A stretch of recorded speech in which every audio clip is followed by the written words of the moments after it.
uma entrevista em que o Lula pôde subir ao palanque, do qual ele estava afastado por determinação judicial há mais de um ano, né? Então, a gente vê que daquele intervalo em que a gente viu o Lula, uma das últimas vezes, no sindicato, em que ele realmente subiu ao palanque, fez toda aquela pantomima para se entregar. E agora, passado um pouco mais de um ano, foi exatamente no mês de abril, mas no início do mês que ele foi preso, ele não perdeu essa verve de quem está em campanha política permanente, mesmo já estando preso há tanto tempo, né? Ele segue tratando a sua condenação como uma condenação política, mesmo depois de sucessivas instâncias da justiça já terem se manifestado pela justeza da sentença, pela substância da sentença. Então, foram confirmadas aquelas imputações dadas pelo juiz Sérgio Moro em segunda instância, no TRF4, por unanimidade, e agora no STJ também por unanimidade, porque apesar de rever a dosimetria da pena, a quinta turma do STJ corroborou os dois crimes, as duas imputações, tanto a de corrupção quanto a de lavagem. Então, nesse aspecto, é o Lula em campanha, aquela campanha para animar a militância, manter esse estandarte do Lula livre, que tem drenado os esforços de um PT já muito combalido, mantido o partido preso juntamente com o Lula, e fazer com que o partido não ande adiante, não vá adiante. Hoje o PT é uma nulidade em termos de posicionamento político para qualquer assunto relevante no Brasil. Tem essa obsessão, o Lula falou em obsessão, existe uma obsessão do PT com esse assunto. Ele demonstrou que, de fato, tem uma obsessão pelo Moro e pelo Deltan Dallagnol. Só falou o nome dos dois quase o tempo inteiro da entrevista.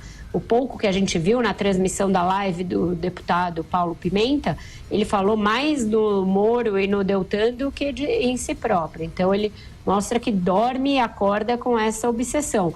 Quanto ao que ele pontifica sobre o governo, é meio patético, um pouco melancólico ver alguém que teve a chance histórica que o Lula teve de presidir o país e terminou dessa maneira grotesca, tendo comandado um esquema que drenou os recursos públicos para entidades políticas e para empresas de uma maneira de pilhagem mesmo, querer pontificar qualquer coisa em política. Graças ao roubo que o PT perpetrou na Petrobras e em outras áreas do governo, a esquerda vai viver um ocaso muito grande no Brasil.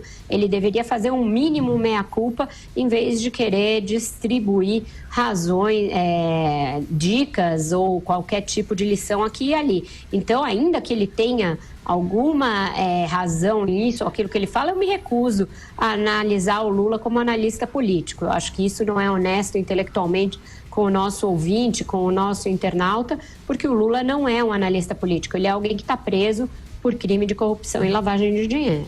Só fazer uma reflexão sobre isso, sobre o direito ou não à entrevista. Na época da campanha, eu cerrei fileiras com quem achava que não era conveniente, que não era equânime no processo eleitoral uma entrevista do Lula naquele momento. Então, achei que a vedação foi correta. Mas, passado isso, não há nada na lei brasileira que impeça alguém que está condenado ou mesmo preso de conceder entrevistas. Isso já aconteceu. Programas como Fantástico entrevistaram outros presos. Eu acho que, se for haver uma proibição, deve-se rever a legislação a esse respeito. Quanto aos veículos, eu acho que há interesse jornalístico em entrevistar o Lula. Quanto a se as perguntas foram mais críticas ou menos críticas, isso é algo que a gente pode discordar. E tem estilos e outros de entrevista, tem linhas editoriais e outras, mas eu acho que existe um interesse jornalístico em ouvir alguém que está preso falar. Eu acho que ele deveria ser questionado